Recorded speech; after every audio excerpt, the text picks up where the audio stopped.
राजस्थान की अंता विधानसभा सीट पर उपचुनाव का सियासी पारा पूरी तरह से चढ़ चुका है। भाजपा और कांग्रेस दोनों दलों ने अपने केंद्रीय और प्रादेशिक नेताओं को मैदान में उतार दिया है।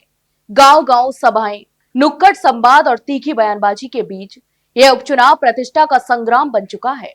दोनों दलों के सैकड़ों कार्यकर्ता और नेता अंता के क्षेत्र में डेरा डाले हुए हैं। एक दूसरे पर राजनीतिक प्रहार कर रहे हैं और अपने प्रत्याशियों की जीत का दावा भी कर रहे हैं। यहां तक कि कांग्रेस ने इस चुनाव में सीधे भाजपा की राज्य और केंद्र सरकारों पर हमला बोला है। प्रदेश कांग्रेस प्रभारी और एआईसी महासचिव सुखजिंदर सिंह रंधावा तथा प्रदेश कांग्रेस अध्यक्ष गोविंद सिंह डोटासरा ने अंता क्षेत्र में कई नुक्कड़ सभाएं कर जनता से संवाद किया है। यहां तक कि डोटासरा ने भाजपा के वादों और कार्यशैली पर सवाल उठाते हुए कहा कि मुख्यमंत्री बजलाल शर्मा खुद प्रचार में नहीं जा रहे हैं, जिससे साफ है कि भाजपा ने अपनी हार स्वीकार कर ली है।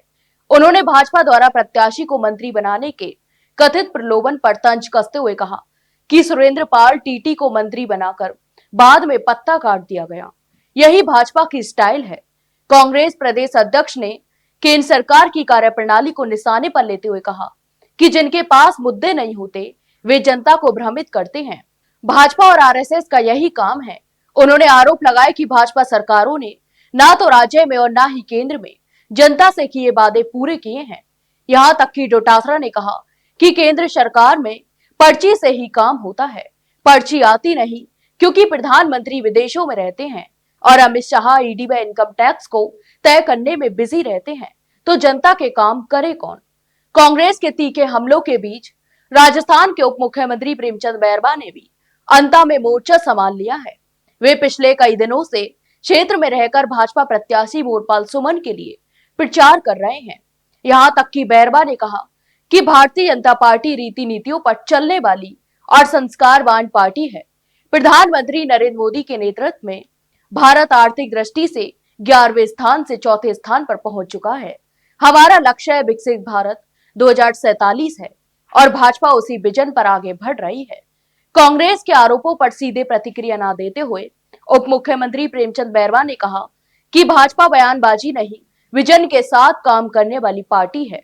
यहां तक कि उन्होंने कहा कि अंता क्षेत्र पूर्व मुख्यमंत्री वसुंधरा राजे का मजबूत गढ़ रहा है और यहां जनता भाजपा प्रत्याशी मोरपाल सुमन को मैंडेट देगी। इसके साथ ही उन्होंने 12 जिले से हाल ही में हुई अतिवृष्टि से प्रभावित किसानों को राहत देने का आश्वासन दिया और बैरवा ने कहा कि नुकसान का सर्वे जल्द कराया जाएगा और किसानों को उचित मुआवजा भी दिया जाएगा। अंता उपचुनाव अब केवल एक सीट की लड़ाई नहीं, बल्कि कांग्रेस और भाजपा के बीच प्रतिष्ठा और प्रभाव की जंग बन चुका है।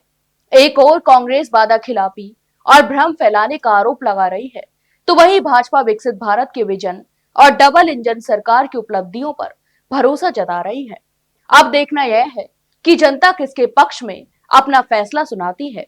बयानों की गर्माहट में कौन ठंडा पड़ता है और कौन सियासी ताप से जीत की रोटी सेकता है।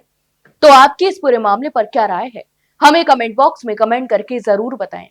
वहीं वीडियो को लाइक और शेयर जरूर करें और हाँ, चैनल को सब्सक्राइब करना ना भूलें। फिलहाल के लिए इतना ही, जल्द मिलते एक नई जानकारी के साथ। तब तक के लिए नमस्कार।